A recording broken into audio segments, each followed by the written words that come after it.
friend.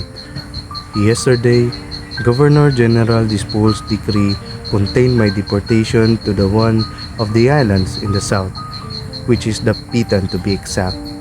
A few days from now, I will be on board on a steamer, sailing like a lily pad who knows nothing of his destination.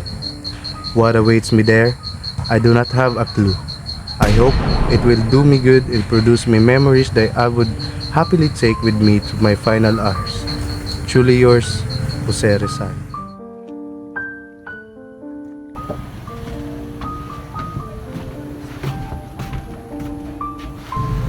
Mi nombre es Capitán Carnicero Ricardo, el Comandante de Kapitan. Malugod kong tinatanggap ang iyong pagdating dito sa aming bahay. Gracias, Kapitan. Tuloy. Umupo ka muna. Kailangan mo ba ng tuwalya, tsaka kahit ano? Salamat. Padre, ito ay si Jose Rizal. Oo, kilala ko siya. Sa tingin ko ay sobrang tahimik at nakakalungkot ang lugar. Hindi ako makarinig ng kahit na anuman. Pati huni ng mga ibon, sobrang tahimik. Masasanay ka rin dahil nagsasara ng mga bahay alas 6 ng gabi. Ayon sa sulat ng Gobernador General, maaari kang pumili kung saan mo nais tumuloy. Dito ba sa Casa Komendante o sa kumbento? Ikaw ay ligtas na sa Hong Kong. Ba't ka pa bumalik sa Pilipinas? Porque volver a aparecer en las Pilipinas. Abandonadong diyo na hindi kailanman ay ibigay ng ina sa kanyang anak. Kung ang mga reformang ito ay magawa ng tama, tulad ito ng butong diniligan at lumaki bilang isang mayabong na puno, kung hayaan ng sana ng Espanya na umunlad ang kanyang nasasakupan. Otro punto, Don Pepe, bagkus na problema rin ang Espanya sa nagaganap na krisis sa ekonomiya at revolusyon sa kanilang lupain. Ngunit, hindi na nangahulugan na kinalimutan ng kanyang sariling bayan. Pilipinas, Hacedo, siyempre a la espera. Oh, mi amigo, bueno estoy con eso. Alam mo namang lagi silang nakakabit sa Espanya. Los frailes han hecho lo suficiente para mis compatriotas, tulad ng uod na sumisipsip sa buhay ng mga halaman. Buenos dias, Kapitan. Buenos dias, Senyor. Senyor, ikaw ba ang magaling na dayuhang doktor? May bali-balita kasing naparirito ang isang magaling na doktor na galing sa Albania. Ako ay isang doktor, ngunit hindi isang dayuhan. Nag-aral ang mga paggawa. O, Senyor, ang aking anak na babae ay may malalang sakit. At natatakot ako na baka ito ay lumala. Maaari mo ba akong tulungan? Dalhin mo ako sa inyong tahanan.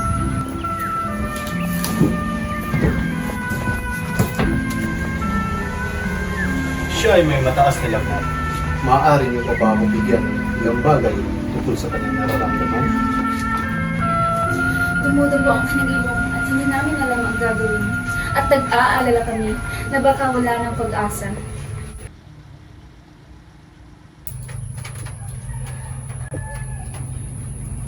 Sino ang susunod? Gusto mo pa rin bang magamot kahit na isang pilipustero ang doktor? Oh, Pepe. Nakalimutan mo na ba kung sino ako?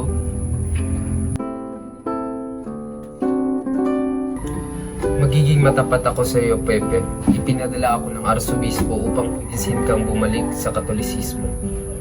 Alam niyo naman po na ang mga masasamang praile lamang ang aking pinapatamaan, Padre. Wala akong hinahakit sa reliyon. Nais ko lamang itama ito. Oo, panandali muna nating itigil ang ating usapan. Ito pala ang iyong pinagkakaabalahan, Pepe. Opo, Padre. 16 na hektarya ng lupa. Pinili ko ito gamit ang perang napanalunan o gamit ang lottery ticket. Katunayan, ikaw ay higit pa sa isang makata. Ikaw ay isang inhinyero at isang magsasaka. Ito ay tila isang paraiso. Pepe, ang malinis na hangin, malamig na tinig na huni ng mga ibon, at ang payapang mga tanawin. Oo, marahil isang paraiso. Ngunit ako'y bilanggo dito. Huwag mo masyadong damdamin, Pepe. Ito ang iyong tadhana. Tanggapin ito na may mabuting puso.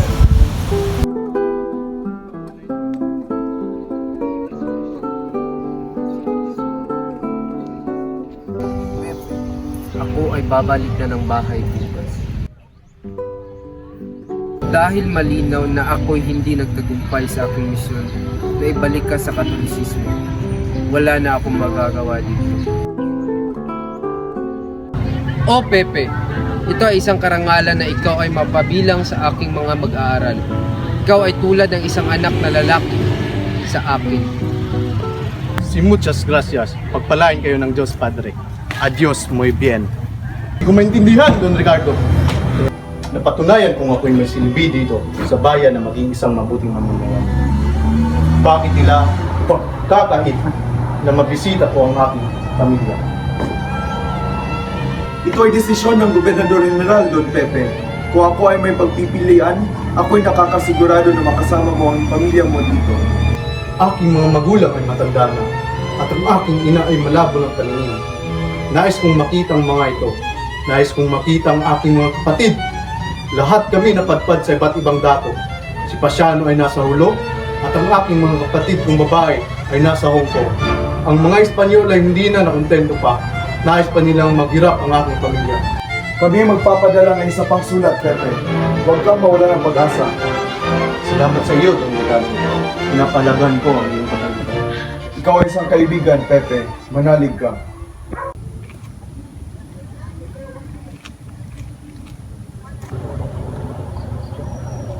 May may tutulong ba kami sa iyo, Senyor? Saan ka nang galing? Wala ka bang klaseng papasukan? Ang aming mga magulang ay walang sapat na pera para pagpusto sa aming pag-aaral, Senyor. Ngunit gusto namin kayong tulungan. Pag-uukulan namin yung tulong at sapat na oras.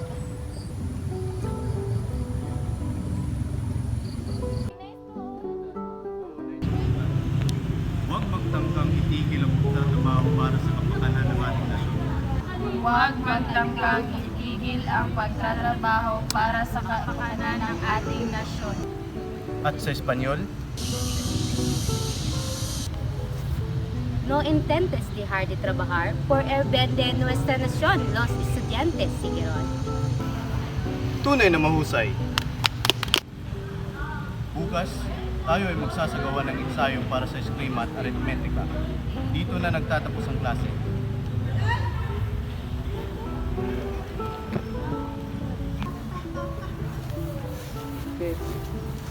Ang mga bubuyog ay matatalino. Hindi niya nililimitahan ang kanyang sarili sa isang bulaklak. Ang lahat ay kanyang tinitikman. Alam niya kung ano ang nakabubuti para sa kanya. Ano ang masasabi ng iba kung nalaman nila na isa ka sa aking mag-aaral? Tuwing pumunta ako sa simbahan, sila ay nakatitig sa akin at kay nanay at tatay. Pinagtatawanan ako ng ibang mga bata dahil lahat ng iyong sinasabi ay hindi ka panipaniwala. Ba'y naniniwala sa kanila? Kung ako ay naniniwala, wala ako dito ngayon. Hindi ko ikinakahiya na maging estudyante. Mas marami akong natutunan ngayon kaysa natutunan ko dati. Ang pag-aaral ay hindi natatapos sa paaralan. Kailanmay hindi tayo tumigil, matuto o pusilito. At sa darating na araw, malalaman mo kung saan paruroon ang iyong kinabukasan. Sundan mo at huwag kang bibitaw.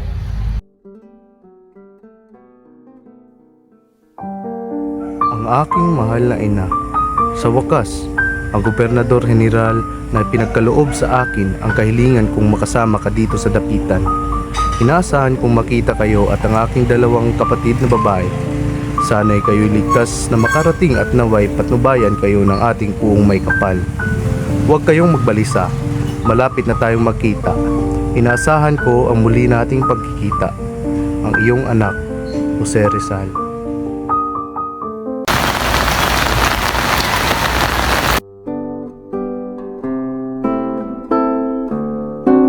Ina!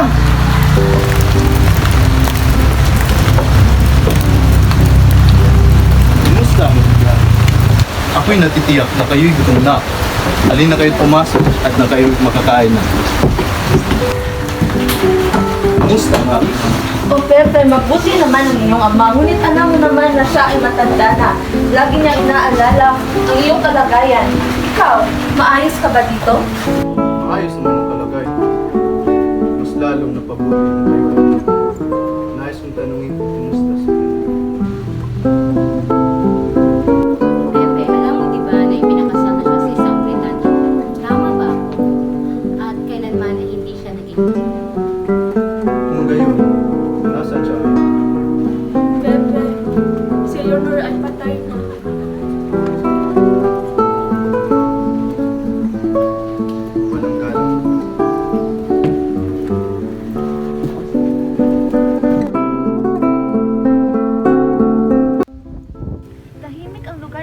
Pepe.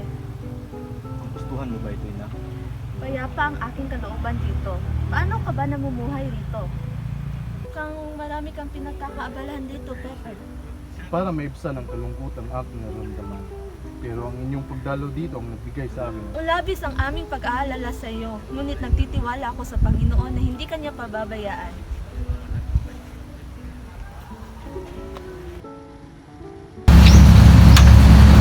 May katarata ka, ina. Sigurado ka bang nais mong sumala ng operasyon? Espesyalista ka ng mata, anak. Gawin mo ang nararapat mong gawin. Sige.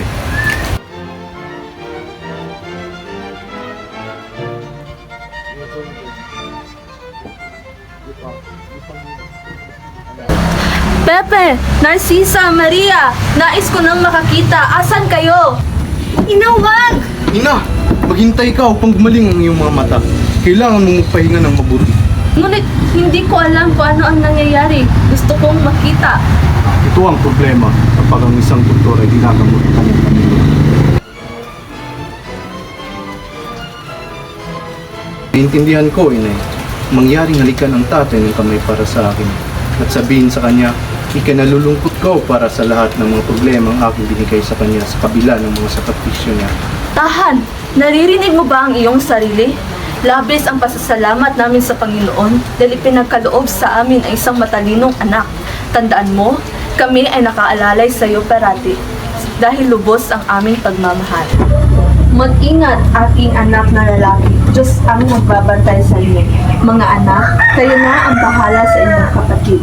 Mag-ingat kayo palagi. Paalam.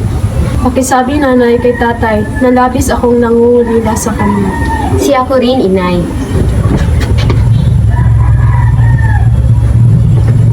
Mahal kita, nanay. Mag-ingat po kayo palagi.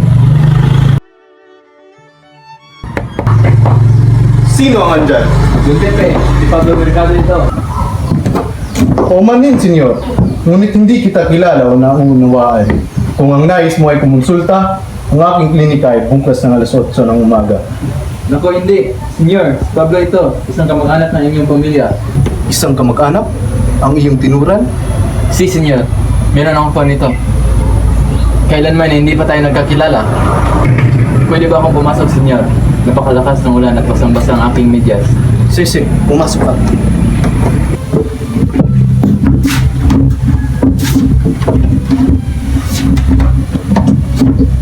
Alam mo Don Pepe, ako ay labis na naniwala tungkol sa kalayaan at nakikiisa ako sa iyong mga layunin upang nakipaglaban ang Pilipinas mula sa Espanya.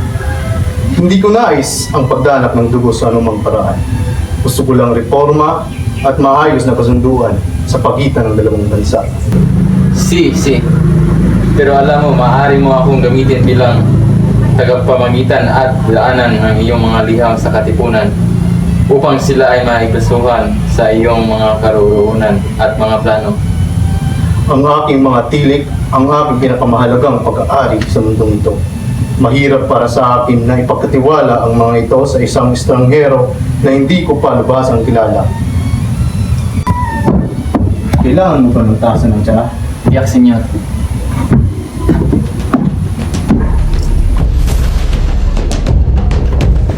Sino ka? Sino? Ang tunay kong pangalan ay Florencio. Pinadala ako ng mga Friday mula sa Maynila. Binayaran nila ako at sinabing mas malaki ang kanilang ibabayad sa akin kung magtatagumpay ay aking harangarin ang iyong mga sulat para makulong ka at magdusa ng tuluyan. Walang galang! Sila ako ng kulong. Aray! Hindi ka ba nila hinintay, Pepe? Sila ay nagmula pa sa ibang bansa, Pepe. Buenos dias, Dr. Rizal. My name is Manuela Orlac and I came with them kasi akala nila nasa Manila yung clinic mo. At nung nalaman ko kung sino yung tinutukoy nila, I offer my services to come here with them. Mr. George Toffer and his daughter Josephine Joaquin. It's a pleasure seeing you, Josephine. The pleasure is all mine. I hope you could operate on my eyes, doctor. You were referred by a doctor in Hong Kong as one of the best ophthalmologists in Asia. I had to see you. Could you help me regain my eyesight? We'll have to do a checkup, but I will do my best, Mr. Taufer.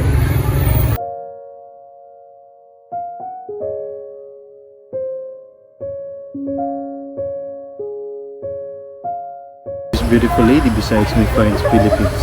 It is very alluring, like a flower, so exotic and vibrant. You have a wonderful country. They say you are the Philippine doctor who did wonders with eyes. And so Mr. Toffer wanted to see you as soon as possible.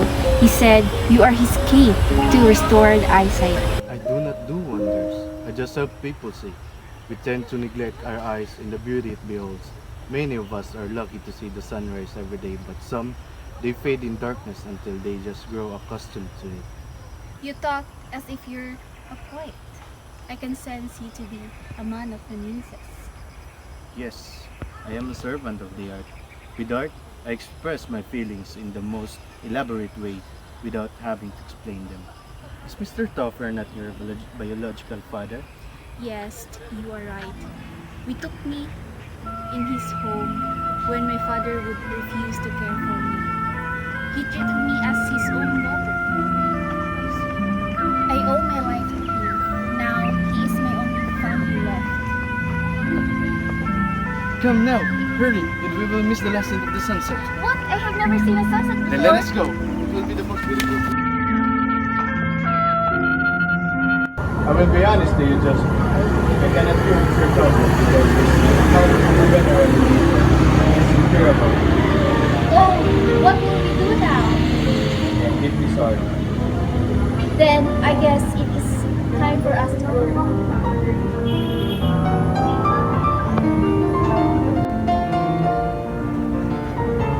No, we cannot go.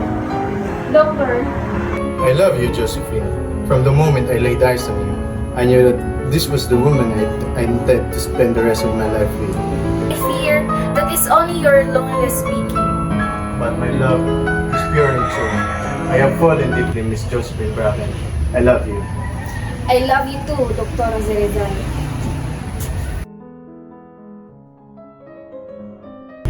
Mr. Toffer, I would like to ask for a daughter's hand.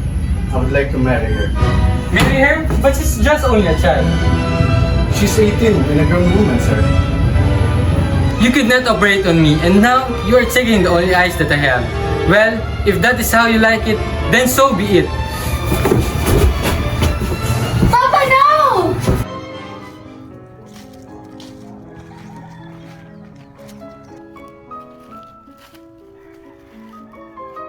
I'm sorry, but I cannot leave him just like that. He took care of me when I had no one. It's just only right that I return with him. Will you ever see each other again? Babes, no matter how far they reach, will always make their way back to the shore. If we were truly meant for each other, God will plan a way. I will be waiting.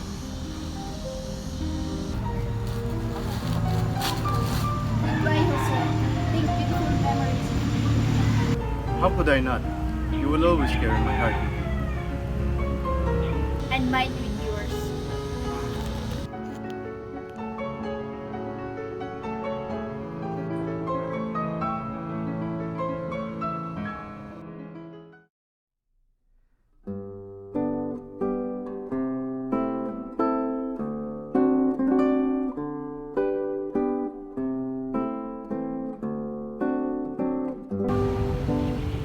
Napakadilim dito kapag sumapit ang gabi. Ano ang ginagawa ng ating mga payo? Ginagamit lang nila ang kanilang lampara bilang liwanag. Kaya naman kapag sumasapit ng gabi, lahat ng bahay ay tulog.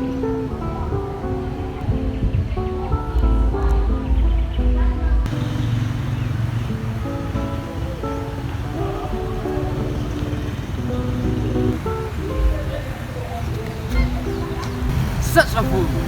What does he think of himself? A superhuman? Haha, I bet my money his plan will never work. Buenos dias, padre.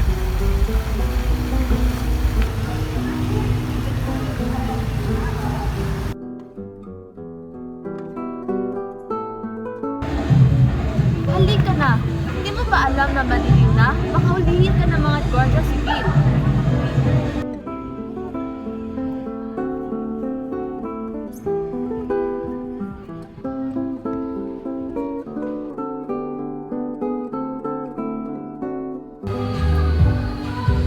Aba! Inay! Ano yun?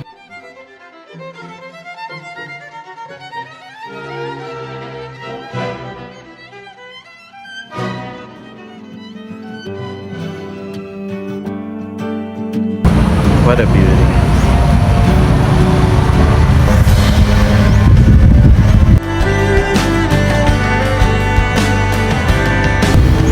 Yes, is it that?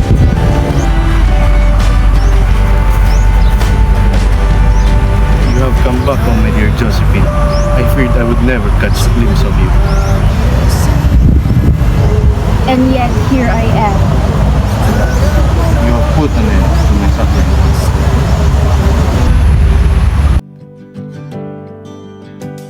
Sabi nila, di raw kakayanin, kaya't ika'y sumuko at nagpasyang wag nang subukin. Nagkamali ka nang napuntahan, pero ikaw Can you read? maling ka lang sa tamang daan. I love you. It is in Spanish, Jose. Means this. Here has not been a day that you were not in my thoughts. There has not been a night I wandered back where you are. Miss Josephine Raven, you marry me. Yes! See! Oo! I will marry you, Dr. Jose Rizal. Nang diringgin, pagkawalan lang yan sa hangin.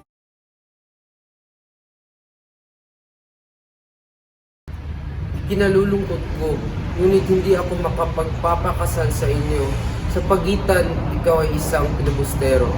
Iyan ang batas ng simbahan at ikaw, Dr. Rizal, sa makatuwid ay hindi pinapayagan na magkaroon ng ganitong seremonya. Wala bang paraan? Humingi ako ng tulong sa iyo, Padre. Wala kami problema sa babae. Alam namin Katoliko siya. Ikaw ang problema. Hindi kami nagsasagawa ng kasal sa mga pilibustero at mga kaaway na simbahan.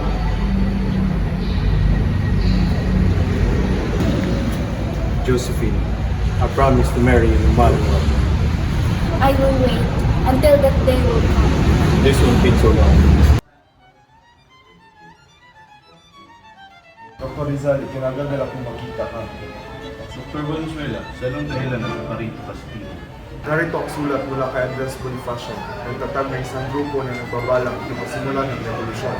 Ang kataas-taasan, galang-galang ang katipunan ng mga anak ng bayan. Ninanais na makuha ang iyong suporta.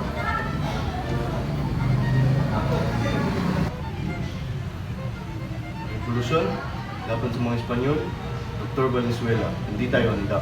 Wala tayong armas. Hindi ako tutol sa reforma. Pero rebellion laban sa gobyerno. Matatalo lamang tayo. At kung mangyari mang magsimula ang revolusyon, kumonsulta kayo kay Antonio Luna.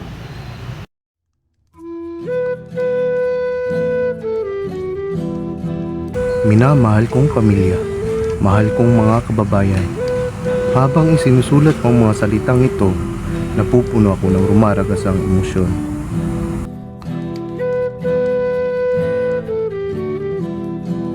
Nakahanap ako ng kaginawaan at layunin dito sa dapitan. Nakita ko ang kislap ng pag-asa sa mga mata ng mga batang aking tinuturuan, ang pasasalamat ng mga may sakit na aking nagamot.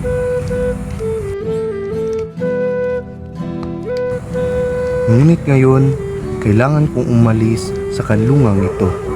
Hindi dahil sa takot, kundi dahil sa pagmamahal sa ating bayan. Dilisan ako upang harapin ang aking kapalaran. Hindi alam kung ano ang hinaharap. Ngunit dala ko ang pagmamahal at mga aral na natutunan ko dito. At kaya, paalam ko sa iyo, dapitan. Mananatili ka sa puso ko,